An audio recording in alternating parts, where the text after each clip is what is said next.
Hello दोस्तों, नमस्कार। Start करेंगे 28 दिसंबर की क्लास। टाइटल है एडिटोरियल का क्लैरिटी एंड कन्फ्यूजन।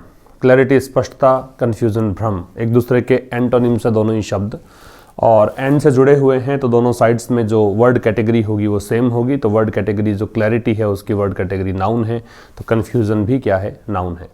इसका PDF आप कलेक्ट कर सकते हैं टेलीग्राम चैनल से, लिंक आपको डिस्क्रिप्शन में दिया है।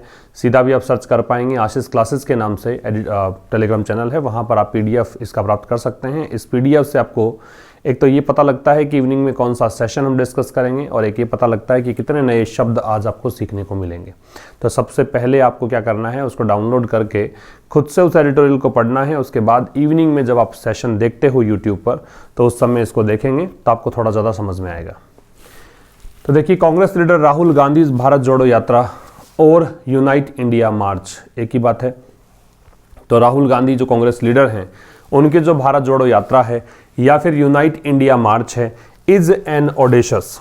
ये क्या है? ये एक ऑडेशियस अटेम्प्ट है। ऑडेशियस का मतलब यहाँ पे पढ़िएगा बोल्ड। वैसे तो ऑडेशियस है वो एक नेगेटिव टोन का वर्ड है, इसका मतलब सौसी, चिकी, बहुत सारे होते हैं, खैर ब्रेजन भी होता है, लेकिन यहाँ पे आप बोल्ड पढ़िए। ये एक साहसी प्रयास है किसका? री इमेजिन, फिर से कल्पना करने का, द कंट्रीज पॉलिटिक्स, देश की राजनीति का।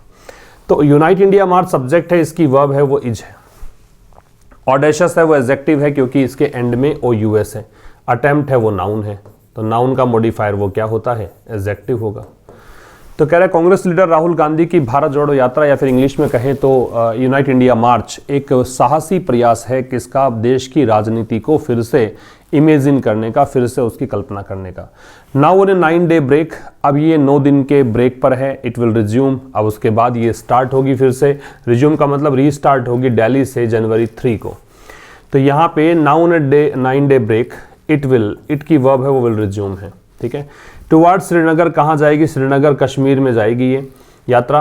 तो यहाँ पे एक काम की बात क्या है कि जब आप डे और डेट की बात करते हो, पर्टिकुलरली किसी डे या डेट की बात करते हो, तो ये 3 जनवरी की बात है, इसलिए यहाँ पे हमने ऑन का प्रयोग देखा है, ठीक है। तो जब भी डे और डेट पर्टिकुलराइज किया गया हो, केवल उसी डे और डेट की बात की गई हो, तो वहाँ पे ऑन का प्रयोग करेंगे। दूसरा आपको ध्यान रखना है 9 डे ब्रेक, इसमें 9 जो है वो नंबर है, डे है वो नाउन है, और ब्रेक भी क्या है? नाउन है। तो नंबर प्लस नाउन अगर दे रखा हो तो आपको नंबर के ठीक बाद में जो नाउन दे रखा है उसको प्लूरल फॉर्म में नहीं लेना होता, क्योंकि वो नाउन मॉडिफायर होता है और नाउन मॉडिफायर एक एडजेक्टिव की तरह काम करता है। ब्रेक यहाँ पे नाउन है, इसका मॉडिफायर है डे, ठीक है। तो नाउन का मॉडिफायर दे रखा है डे, तो ये एक एडजेक्टिव की भूमिका में होगा। हालांकि है नाउन लेकिन एडजेक्टिव की तरह काम करेगा, तो एडजेक्टिव को प्लूरलाइज हम कर नहीं सकते, इसलिए इसको डे ही रखा जाएगा। तो अब ये 9 दिन के ब्रेक पर है। रिज्यूम होगी मतलब रीस्टार्ट होगी, दिल्ली से रीस्टार्ट होगी, जाएगी कहाँ? श्रीनगर की ओर, जो कहाँ पे पड़ता है? कश्मीर में। इट बिगेन इन कन्याकुमारी, ये यात्रा के लिए इट आ रहा है, इसकी वर्ब है वो बिगेन है। बिगिन, बिगेन, बिगन लिख देता हूँ यहाँ पे। बिगिन वर्ब की फर्स्ट फॉर्म होती है, बिगेन होती है वो सेकंड फॉर्म है, और बिगन है वो थर्ड फॉर्म है। तो ये शुरू हुई थी कन्याकुमारी में कब? सितंबर 7 को। तो डेट लिखने का तरीका भी देखिए, पहले मंथ का नेम है उसके बाद में डेट आती है। दूसरा ऑन का प्रयोग फिर से, क्योंकि 7 सितंबर की ही बात है। तो ये यात्रा 7 सितंबर को शुरू हुई and has covered over 2800 kilometres, और ये कवर कर चुकी है 2800 किलोमीटर, है ना। ओवर दे रखा है मतलब इससे भी ज़्यादा यात्रा ये पूरी कर चुका है ये march. Against the backdrop of polarising sectarian rhetoric, 3 शब्द लगातार हैं। पोलराइजिंग का मतलब है डिसयूनाइटिंग, तोड़ने वाला, डिसयूनाइटिंग, ठीक है। या फिर इसे आप सेपरेटिंग भी कह सकते हो, सेपरेटिंग, अलग करने वाला। सेक्टेरियन, सेक्ट से संबंधित, सेक्ट का मतलब पंथ, मतलब एक विशेष समुदाय मान लो, सांप्रदायिक मान लो। रेट्रिक है वो होता है, इसको आप पब्लिक स्पीकिंग कह सकते हो। पब्लिक स्पीकिंग एक प्रकार से भाषण कह दीजिए, स्पीच कह दीजिए। ग्रैंडिलोक्वेंस एक वर्ड होता है, मैं यहां लिख देता हूं इसको, ग्रैंडिलोक्वेंस। तो बढ़ा चढ़ाकर कोई अगर कुछ बोला जाए ना, उसको बोलते हैं रेट्रिक। अलंकृत भाषण जो होता है, बढ़ा चढ़ाकर कुछ भारी भरकम शब्दों का प्रयोग करके किसी को इंप्रेस करने के लिए कोई स्पीच दिया जाए, उसको रेट्रिक कहा जाता है। अगेंस्ट द बैकड्रॉप, बैकड्रॉप का मतलब पृष्ठभूमि है। तो इस पृष्ठभूमि के अगेंस्ट, कि किस पृष्ठभूमि के? पोलराइजिंग सेक्टेरियन रेट्रिक है। पोलराइजिंग, ध्रुवीकरण करने वाली या बांटने वाली, सेक्टेरियन, सांप्रदायिक, रेट्रिक, भाषणबाजी होती है। उसके against that has become the easiest route, that जो ये दैट आ रहा है इस रेट्रिक के लिए, ये इस प्रकार का भाषण होते हैं, नेता लोग भाषण देते हैं मतदाताओं को रिझाने के लिए, वो एक संप्रदाय विशेष को संबोधित करते हैं, दूसरे जो संप्रदाय या दूसरा जो पंथ होता है, धर्म होता है, उसका ये अपमान करते हैं, उसके अगेंस्ट ये बोलते हैं। तो ये चीज़ क्या बन चुकी है, ईजीएस्ट रूट, ये सबसे आसान एक तरीका बन चुका है पॉलिटिकल पावर का, राजनीतिक सत्ता प्राप्त करने का। हिज मैसेज ऑफ हार्मनी, तो इसके अगेंस्ट उनका जो मैसेज है राहुल गांधी के लिए हिज है, उनका जो संदेश है हार्मनी का, सामंजस्य का, इज इसकी वर्ब है, ये एज इंस्पायरिंग एज, ये उतना ही प्रेरणादायी है, उतना ही इंस्पायरिंग है जितना कि इट इज इनोसेंटली आइडियलिस्टिक, जितना कि ये इनोसेंटली आइडियलिस्टिक है। आइडियलिस्टिक का मतलब होता है आदर्शवाद, इनोसेंटली का मतलब अबोध रूप से, मतलब कहें कि अभी अगर आप देखेंगे यात्रा में तो उनके जो स्पीचेस देखेंगे, जो राहुल गांधी के जो आप एक आइडियाज़ अगर आपको समझ में आएंगे, ऑब्जर्व करेंगे तो समझ में आएगा कि बिल्कुल एक आदर्श राजनीति की बात कर रहे हैं, ठीक है। और इनोसेंटली इसलिए लगाया गया लेखक के द्वारा कि भाई आप जानते नहीं है कि पॉलिटिक्स में कुछ चेंजेस करने के लिए आपको कितने मुश्किलों से गुजरना पड़ता है, तो ये थोड़ा सा यथार्थ नहीं लगता है, लेकिन आप उस आदर्शवाद की बात करते हैं जो अबोध रूप से आपने सोचा है। आइडियलिस्टिक है वो एडजेक्टिव है, और ये जो इनोसेंटली है ये यहाँ पे एडवर्ब है। तो देखिए यहाँ कह रहा है कि दैट है, उसकी वर्ब तो है हैज़ बिकम, जो कि आ रहा है किसके लिए, रेट्रिक के लिए। रेट्रिक का हमने बात कर ली। भाषण कह दीजिए, पब्लिक स्पीकिंग, ग्रैंडिलोक्वेंस, बढ़ा चढ़ा कर दिया गया भाषण। सेक्टेरियन है वो सेक्ट से संबंधित है, संप्रदाय के लिए बोल दीजिए। और पोलराइजिंग है वो तोड़ने वाला मान लीजिए। तो कह रहा है कि ये जो एक पृष्ठभूमि बनी हुई है, एक जो एक आधार बना हुआ है कि पॉलिटिकल पावर प्राप्त करना है तो सबसे आसान रास्ता कौन सा होगा कि आप बढ़ा चढ़ाकर बोलें, किसी संप्रदाय के खिलाफ बोलें, तो इस प्रकार से आप सत्ता प्राप्त कर लोगे। इस बीच उनका जो भाषण है, उनका जो मैसेज है हार्मनी का, सामंजस्य का, तालमेल बिठाने का, वो उतना ही इंस्पायरिंग है जितना कि ये इनोसेंटली आइडियलिस्टिक है। एज का प्रयोग हम करते हैं जब डिग्री पॉजिटिव यूज करते हैं, तो इंस्पायरिंग यहाँ पे डिग्री पॉजिटिव होगी तो इंस्पायरिंग एडजेक्टिव भी होगा। इंस्पायरिंग की डिग्री कंपैरेटिव मोर इंस्पायरिंग होगी, सुपरलेटिव होगी तो मोस्ट इंस्पायरिंग होगी। अच्छा, इजीएस्ट है वो डिग्री सुपरलेटिव है, एडजेक्टिव की डिग्री सुपरलेटिव हो तो दै का प्रयोग करते हैं, तो दै का प्रयोग भी है। तो इसको आप स्क्रीनशॉट ले सकते हैं इसका। नेक्स्ट देखिए, आगे कह रहा है कि भाई through his speeches and interactions, through जो है प्रेपोजिशन है, इसका मतलब होता है इस माध्यम से। तो अपने भाषणों और अपने बातचीत के माध्यम से जो इनका इंटरेक्शन हुआ है, जो लोगों से बातचीत इनकी हुई है, जो भाषण ये दे रहे हैं, उन माध्यमों से ही हैज ट्राइड, उन्होंने कोशिश करी है, राहुल गांधी के लिए ही है, to frame a new charter. Charter का मतलब एक कॉन्स्टिट्यूशन कह दीजिए, संविधान कह सकते हो, कॉन्स्टिट्यूशन, या फिर आप इसे डॉक्यूमेंट भी कह सकते हैं, अधिकार पत्र कह सकते हैं। तो एक नए प्रकार के राजनीतिक कार्य ये करेंगे, ऐसा कोई एक नया प्रकार का एक डॉक्यूमेंटेशन, एक प्रकार का संविधान ये फ्रेम करने की इन्होंने कोशिश की है। दैट इज डिसोसिएटेड, तो ये एसोसिएटेड का ऑपोजिट है, जो कि अलग है किससे, इमीडिएट, तत्कालिक इलेक्टोरल कैलकुलेशन, जो आज वर्तमान में चुनावी गणित जो चाहिए है पार्टी को फिर से पावर में आने के लिए, या पार्टी को फिर से अपना परचम फहराने के लिए। कांग्रेस चूंकि बहुत बैक हो चुका है बीजेपी के आने के बाद, आप देख रहे हैं, तो ये इलेक्टोरल कैलकुलेशन है उससे बिल्कुल ये अलग है, डिसोसिएटेड है, एसोसिएटेड नहीं है। तो थ्रू तो प्रेपोजिशन है, प्रेपोजिशन है तो निश्चित रूप से इसके बाद में ऑब्जेक्ट होगा, तो स्पीचेस ऑब्जेक्ट है, इसका ऑब्जेक्ट नाउन या प्रोनाउन होता है, ये प्रोनाउन नहीं है तो ये नाउन कहा जाएगा। मैंने कहा था एंड के दोनों साइड में सेम चीजें होगी तो ये भी नाउन होगा, ठीक है, और ये प्रेपोजिशन हो ही गया। तो अपने स्पीचेस और इंटरेक्शंस के माध्यम से ही राहुल गांधी के लिए प्रोनाउन है, has tried, present perfect tense है, इसकी वर्ब है, इन्होंने कोशिश करी है फ्रेम करने की, बनाने की, फ्रेम का मतलब बनाना। A new charter, new adjective है, चार्टर नाउन, एक नया संविधान, किसके लिए, पॉलिटिकल एक्शन के लिए, राजनीतिक कार्य के लिए। अब कौन सा पॉलिटिकल एक्शन, दैट लगा के बताया, वो पॉलिटिकल एक्शन जो डिसोसिएटेड है, मतलब बिल्कुल अलग है, किससे, हाल फिलहाल जो इलेक्टोरल मतलब चुनाव से संबंधित जिन वर्ड्स के एंड में एल आता है वो एडजेक्टिव्स होते हैं, तो ये एडजेक्टिव है, कैलकुलेशन नाउन है। तो हाल फिलहाल जो चुनावी एक गणित चाहिए उससे बिल्कुल अलग है। It is in some ways a compromise, तो कह रहा है ये जो काम हो रहा है ये कुछ तरीकों से तो एक प्रकार का समझौता है, किसमें, अपने प्रयासों में। कांग्रेस का जो प्रयास है to find the middle ground, क्या कांग्रेस चाहती है कि एक मिडिल ग्राउंड प्राप्त किया जाए, एक मतलब बीच का सा रास्ता बनाया जाए खुद के लिए, किस किस के बीच में? जो वर्तमान में स्टेटस क्यो है। स्टेटस क्यो का मतलब होता है एग्जिस्टिंग सिचुएशन, जो वर्तमान स्थिति है, एग्जिस्टिंग सिचुएशन, हाल फिलहाल जो स्थिति है। Politics that merely mirror, merely का मतलब ओनली, मिरर का मतलब होता है जैसा है वैसा ही रिप्रेजेंट करना, ऑनेस्टली कोई चीज को दिखाना। मिरर का मतलब शीशा होता है, दर्पण होता है, और दर्पण में जो सामने होगा व्यक्ति वस्तु वही दिखाएगा, तो इसका मतलब है रिप्रेजेंट करना ऑनेस्टली। तो वो पॉलिटिक्स, वो मतलब स्टेटस क्यो पॉलिटिक्स जो हाल फिलहाल की राजनीति जो केवल दिखाती है और रिप्रोड्यूस, जो मतलब केवल मिरर करती है, केवल मतलब रिप्रेजेंट करती है चीजों को, और रिप्रोड्यूस करती है मतलब फिर से बनाती है, फिर से उत्पन्न करती है एग्जिस्टिंग सोशल रियलिटीज, जो वर्तमान के अंदर सोशल रियलिटीज है। अब एग्जिस्टिंग लगाया चाहे स्टेटस क्यों लगाओ एक ही बात है, जो वर्तमान में सामाजिक वास्तविकताएं हैं, सामाजिक असलियत है वो। दूसरी तरफ क्या है? रेडिकलिज्म है। रेडिकलिज्म का मतलब एक प्रकार का ये प्रोसेस होता है, या फिर कहें कि एक इस प्रकार का एक प्रक्रिया है जिसमें कोई व्यक्ति एडवोकेट करता है उस चीज को कंप्लीट चेंज होना चाहिए, पूर्ण सुधार, पूर्ण प्रकार का बदलाव। अतिवाद को भी कहते हैं, एक्सट्रीमिज्म को भी बोलते हैं, लेकिन यहाँ पे फंडामेंटल चेंज मानो, मौलिक बदलाव मानो। तो एन रेडिकलिज्म एक ऐसा रेडिकलिज्म दैट ट्राइज, जो कि कोशिश करता है टू ट्रांसफॉर्म द सोसाइटी, समाज को बदलने का, किस माध्यम से? पॉलिटिकल एक्शन के माध्यम से। ठीक है, फिर समझिए इट की वर्ब है वो इज है। यह कुछ ना कुछ तरीकों से एक कॉम्प्रोमाइज है, एक समझौता है। किस में? कांग्रेस के जो प्रयास हैं मिडिल ग्राउंड प्राप्त करने का, किस किस के बीच में? एक तरफ तो है जो वर्तमान की राजनीति है, जो केवल क्या करती है, सामाजिक जो वास्तविकता है उसको दिखाती है और वापस से उन सामाजिक चीज़ों को, उन रियलिटीज़ को रिप्रोड्यूस करती है।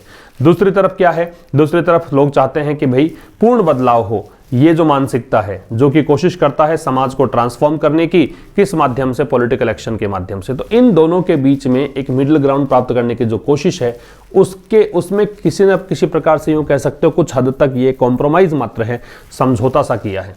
इट की वर्ब इज है, दैट की वर्ब है वो दैट यहाँ पे आ रहा है स्टेटस क्यो पॉलिटिक्स के लिए, दैट की वर्ब फिर मिरर और रिप्रोड्यूस, ये इसकी वर्ब है।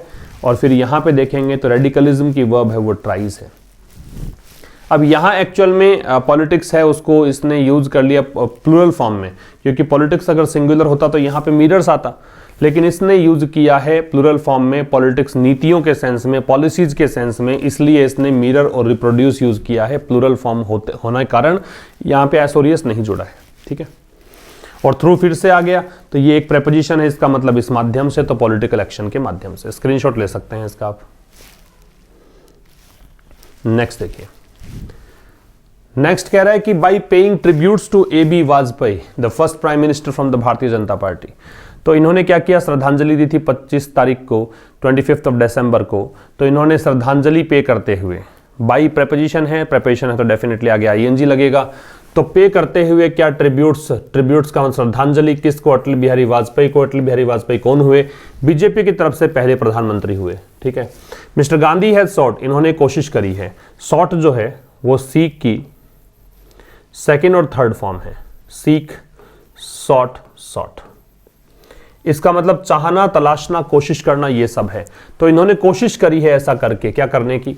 To make a distinction, distinction का मतलब है डिफरेंस, एक अंतर लाने की। डिस्टिंक्शन का मतलब है डिफरेंस, और ये अंतर किसके बीच लाने का प्रयास कर रहे हैं? Between the current iteration. Iteration क्या होता है? रिपीटेशन, मतलब दोहरान कह सकते हो, पुनरावृत्ति कह सकते हो। Of Hindutva from its own original content and intent. Tenuous, tenuous का मतलब है वीक या फ्लिमजी, कमजोर। एज दैट मे बी, देखिए तो मिस्टर गांधी ने कोशिश करी है एक अंतर लाने की, किसके बीच में? एक तरफ है वर्तमान जो बार बार में हिंदुत्व को दोहराया जाता है, from its own original content and intent. किससे? जो हिंदुत्व का वास्तविक एक कंटेंट है, कंटेंट का मतलब अंतर्निहित वस्तु की, हिंदुत्व वास्तव में है क्या, और इंटेंट क्या इरादा है इसको बार बार में बोलने का, दोहराने का। टेन्यूअस एज दैट मे बी, ठीक है, एज दैट मे बी, तो टेन्यूअस जो कि कमजोर है, जैसा कि हो सकता है ना। तो कह रहा है कि ये जो इन्होंने श्रद्धांजलि दी है, हालांकि ये बीजेपी के व्यक्ति हैं, अटल बिहारी वाजपेयी, इनको इन्होंने श्रद्धांजलि दी है, ये कांग्रेस से हैं, तो इन्होंने कोशिश ये करी है कि ये एक अंतर लाना चाहते हैं कि वर्तमान जो हिंदुत्व का इटरेशन आप बार बार में करते हो, तो ये अंतर लाना चाहते हैं किसके बीच में, कि वास्तव में कंटेंट तो इसका क्या है, हिंदुत्व वास्तव में है क्या, और आप किस इंटेंट को लेकर इसको, ये हिंदुत्व को आप मतलब वोट की राजनीति से प्रेरित होकर आप किस प्रकार से इसका यूज करते हो, इन दोनों के बीच में डिस्टिंक्शन लाने की कोशिश की है। टेन्युअस एज दैट मे बी, तो जो कि वास्तव में रिपीटेशन जो इसका है वो टेन्युअस है, वो कमजोर है, जैसा कि दैट मे बी हो सकता है, एक पॉसिबिलिटी है। ठीक है, तो ये आप मिस्टर गांधी की वर्ब है वो हैज सॉट है। इटरेशन टेन्युअस का मतलब ने देखा। OUS एंडिंग वर्ड्स होते हैं वो जनरली एडजेक्टिव होते हैं। TION एंडिंग वर्ड्स होते हैं वो जनरली नाउन होते हैं। आगे कह रहा है ओवर द मार्च, मतलब इस भारत जोड़ो यात्रा के दौरान, ओवर प्रेपोजिशन है तो इस दौरान, इस ड्यूरिंग का मीनिंग दे रहा है। ही हैज विदाउट डाउट, तो बेशक, निसंदेह, विदाउट डाउट निसंदेह। ही हैज इमर्ज्ड, ही की वर्ब हैज इमर्ज्ड है, उन्होंने वो इमर्ज हुए हैं, वो उभर कर आए हैं, किस रूप में, एज द स्टॉन्चेस्ट ओपोनेंट। स्टॉन्च का मतलब होता है कट्टर, जो लॉयल है, जो किसी एक चीज का सपोर्ट करता है, जो लॉयल है। तो ये सबसे कट्टर ओपोनेंट का मतलब विरोधी के रूप में सामने आए हैं हिंदुत्व के, जो हिंदुत्व का प्रयोग करके लगातार बीजेपी सत्ता हासिल कर रही है, लगातार बहुत ज्यादा संख्या में वोट्स हासिल कर रही है। तो इसके सबसे बड़े एक कट्टर ओपोनेंट के रूप में, विरोधी के रूप में, धुर विरोधी जिसको बोलते हैं, उस रूप में सामने आए हैं। बट दैट मे नॉट, लेकिन हो सकता है कि ये जो इन्होंने काम किया है कि हिंदुत्व का विरोध करके, वो शायद वो ऐड नहीं करे कुछ भी इनकी कैपेसिटी मतलब क्षमता, टू कन्फ्रंट इट, कि जो कन्फ्रंट कर सकता हो, कन्फ्रंट का मतलब सामना करना, और टू एस्टैब्लिश हिमसेल्फ, या फिर अपने आप को स्थापित करें, एज द फुलक्रम। फुलक्रम का मतलब पीवट होता है या सेंटर होता है, मतलब जो मुख्य भूमिका में हो, जिसके इर्द गिर्द चीजें घूमती हो। ठीक है, वो अपने आप को फुलक्रम के रूप में स्थापित ना कर पाए। पॉलिटिक्स, राजनीति में, अपोज टू इट, वो राजनीति जो इसके खिलाफ है। ठीक है, अपोज्ड है। तो ये कह रहा है कि इस पूरी यात्रा के दौरान वो बेशक या निस्संदेह उभर कर आए हैं एक ऐसे ओपोनेंट के रूप में हिंदुत्व के, जो बहुत मतलब कट्टर विरोधी के रूप में इन्होंने अपने आप को दिखाया है। लेकिन जो ये काम इन्होंने किया है, शायद हो सकता है कि ये उनकी जो कैपेसिटी है कि ये कन्फ्रंट कर पाते हिंदुत्व को, या अपने आप को ये स्थापित कर पाते राहुल गांधी एक ऐसे धुरी के रूप में कि जिसके इर्द गिर्द पॉलिटिक्स घूमती। कौन सी पॉलिटिक्स? जो कि अब इसके विपक्ष में है। ठीक है, तो इसमें शायद ये इनकी हेल्प ना कर पाए। ही की वर्ब है वो हैज इमर्ज्ड है। ठीक है, और स्टॉन्चेस्ट है वो डिग्री सुपरलेटिव है, इसलिए इसने दे का प्रयोग किया है। स्टॉन्च का मतलब लॉयल होता है, कट्टर होता है। फुलक्रम है वो नाउन है क्योंकि दैट डिटर्मिनर के बाद दे रखा है, और इसका मतलब पीवट या सेंटर है। दैट यहाँ पे आ रहा है इस पूरी चीज के लिए कि इन्होंने जो ओपोनेंट के रूप में अपने आप को दिखाया है। इसकी वर्ब है मे नॉट ऐड है। नॉट है वो एडवर्ब ऑफ निगेशन है। मे है वो एक ऑक्सिलरी वर्ब या मॉडल है। ऐड है वो मैन वर्ब है। और मे का प्रयोग हम संभावना बताने के लिए करते हैं, तो ये संभावना बताने के लिए इसका यूज हो रहा है। ऑपोजिट के साथ में टू लगेगा, किसका विरोधी है उसके लिए टू का प्रयोग करेंगे। नेक्स्ट देखिए, नेक्स्ट ये कह रहा है कि फॉर मिस्टर गांधी के लिए social harmony is the means and ends of politics. Mister Gandhi के लिए अभी सोशल हार्मनी, समाज में सामंजस्य, समाज में तालमेल, ये साधन भी है, और एंड्स मतलब कि इसका उद्देश्य, कि जो राजनीति ये कर रहे हैं वो राजनीति क्यों कर रहे हैं, इनसे पूछे कि आपका लक्ष्य क्या है, तो ये चाहते हैं कि समाज में सामंजस्य आए, तालमेल की भावना आए, और ये चाहते हैं कि ये जो सामाजिक सामंजस्य, तालमेल की भावना है वो राजनीति के माध्यम से ही आ सकती है। तो राजनीति को ये मान रहे हैं कि ये साधन है, इसी के द्वारा ऐसा हम कर सकते हैं, और यही है इस राजनीति का उद्देश्य है। ठीक है, सोशल हार्मनी की वर्ब है वो इज है। मीन्स का मतलब साधन है, एंड्स का मतलब उद्देश्य है। दैट कॉन्सेप्शन, ये जो धारणा है, ये जो नोशन है, कंसेप्शन का मतलब आइडिया मान लो, नोशन मान लो, धारणा मान लो, वो जो धारणा है हैज ए फंडामेंटल चैलेंज, इसके सामने मूल रूप से एक चुनौती है। दो यद्यपि, ठीक है, तो यद्यपि इस जो कंसेप्शन है, ये उनके जो धारणा है, या इनकी जो एक धारणा है, आइडिया है, इनका जो विचार है, इसके सामने एक मौलिक सा चैलेंज है। Because politics can not escape contestation and combat, क्योंकि राजनीति के अंदर आप बच तो सकते नहीं हो प्रतिस्पर्धा से और लड़ाई से। कॉम्बैट का मतलब तो युद्ध हो गया, लड़ाई होगी, कंटेस्टेशन का प्रतिस्पर्धा हो गया, विवाद हो गया, ये मान लो। तो ये कोई पॉलिटिक्स अगर आप करोगे तो उसमें तो विवाद आएंगे, उसमें तो सामने व्यक्ति खड़ा होगा, प्रतिस्पर्धा होगी, लड़ाइयां होगी। As mister Gandhi's own valiant opposition, valiant का मतलब है ब्रेव, बहादुरी पूर्ण। जैसे कि मिस्टर गांधी का खुद का, ऑन है वो एम्फेटिक एडजेक्टिव है, यहाँ पे जोड़ देने के लिए आ रहा है। तो कह रहा है कि मिस्टर गांधी का खुद का जो एक ब्रेव ऑपोजिशन है, बहुत ही बहादुरी या साहस से जो अपोज कर रहे हैं बीजेपी को, एंड इट्स हिंदुत्व आइडियोलॉजी, और जो बीजेपी की, इट्स आ रहा है बीजेपी के लिए हिंदुत्व विचारधारा है, उसमें सामने आता है बेयर्स आउट का मतलब है कोरोबोरेट करना, कोरोबोरेट, पुष्टि करना, रेटिफाई करना, कंफर्म करना। तो देखिए कह रहा है कि जो विचारधारा है इनकी, दैट कंसेप्शन, दैट यहां पे डेमोन्स्ट्रेटिव एडजेक्टिव कहा जाएगा। वैसे दिस, दैट, दीज, दो ये डेमोन्स्ट्रेटिव प्रोनाउन होते हैं, लेकिन ये एडजेक्टिव है क्योंकि इसके बाद में नाउन लगा रखा है। और ये मैंने 2-3 स्लाइड पहले बताया था कि जिन वर्ड्स के एंड में TION होता है, सफिक्स TION होता है, वो जनरली नाउन होते हैं। तो ये जो कॉन्सेप्शन है इसका एक फंडामेंटल चैलेंज है, इसके सामने एक मौलिक चुनौती है। यद्यपि क्योंकि पॉलिटिक्स जो है वो बच नहीं सकती कंटेस्टेशन और कॉम्बैट से, ठीक है।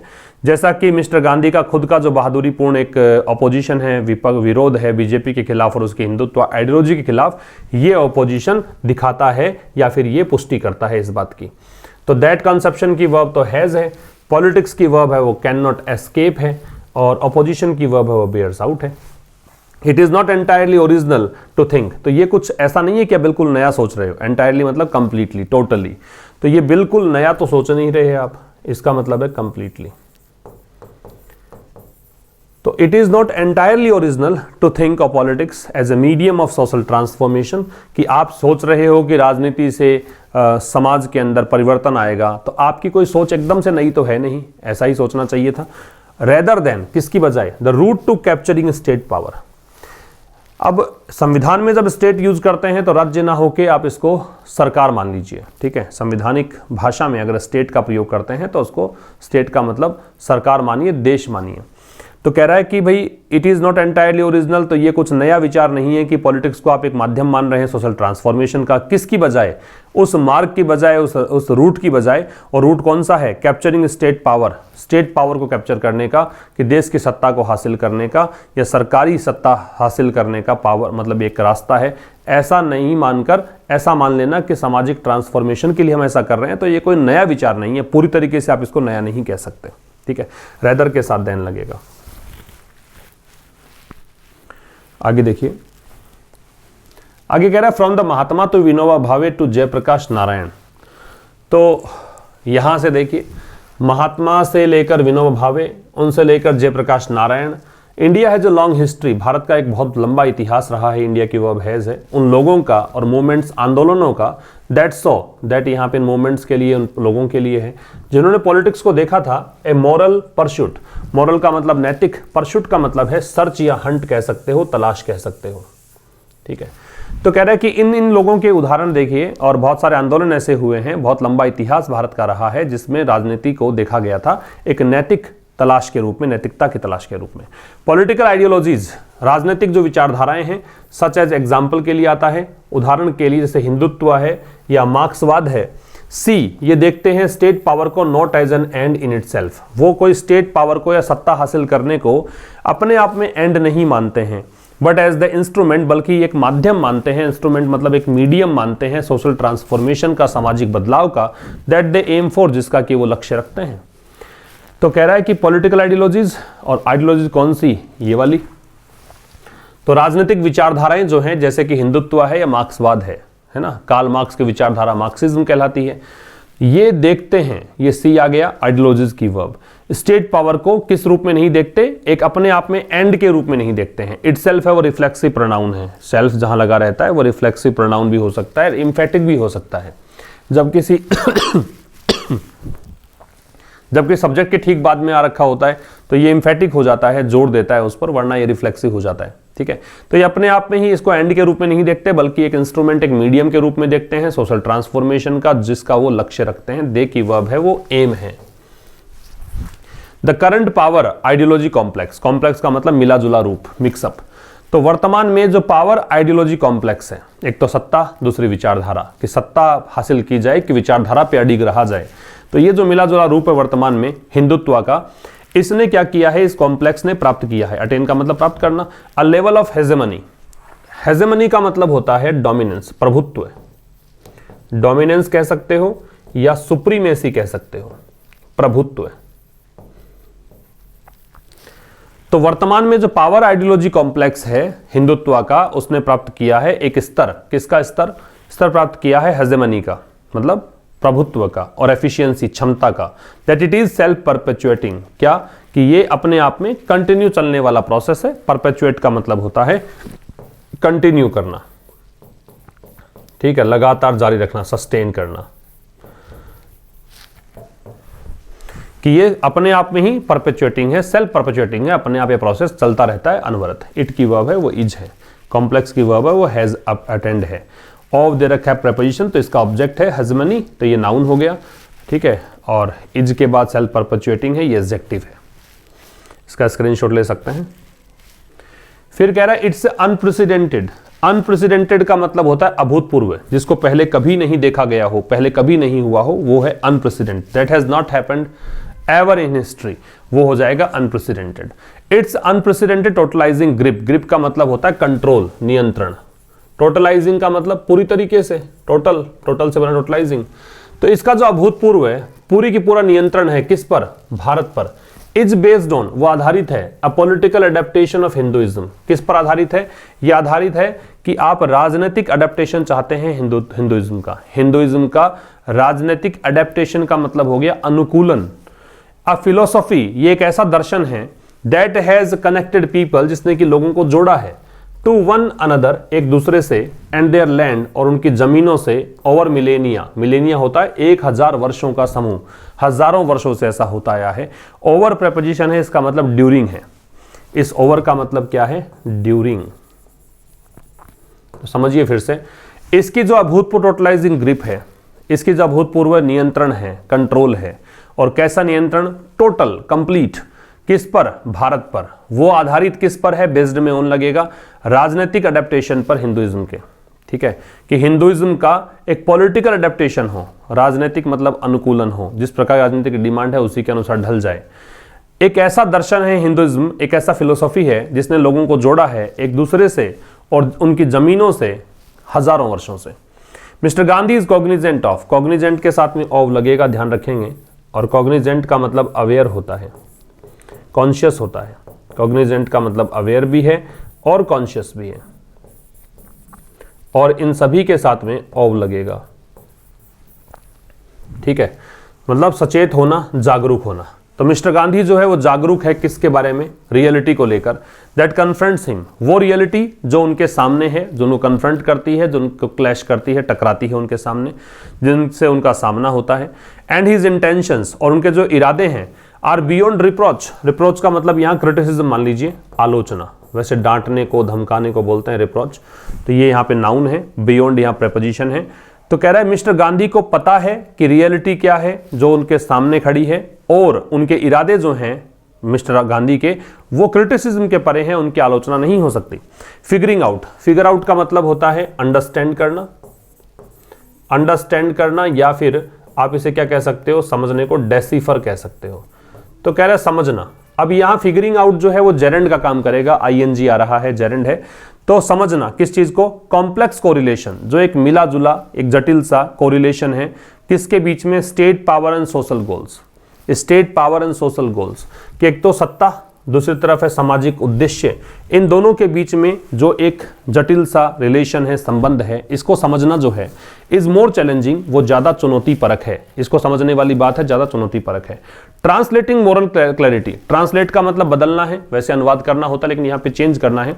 तो जो नैतिक आपकी क्लैरिटी है, नैतिकता की जो बात आप करते हो, उसको आप सस्टेनेबल पॉलिटिक्स में ट्रांसलेट करना जो है, कि आप उसको ऐसी राजनीति के रूप में ट्रांसलेट करें जो चलने योग्य है, जो मेंटेन करने योग्य है। सस्टेनेबल का मतलब है चलने योग्य हो, मेंटेन करने योग्य हो, उसमें बदलना जो है वो एक काम है। तो ट्रांसलेटिंग की वर्ब इज है, यहाँ पे जेरेंड है। आईएनजी जब सब्जेक्ट बनता है तो उसे जेरेंड कहा जाता है ग्रामर की भाषा में। तो ये एक काम है। एट हैंड का मतलब वर्तमान में कह दीजिए, या हाल फिलहाल जो हमारे हाथ में काम है वो ये है for mister Gandhi, mister Gandhi के लिए, ठीक है।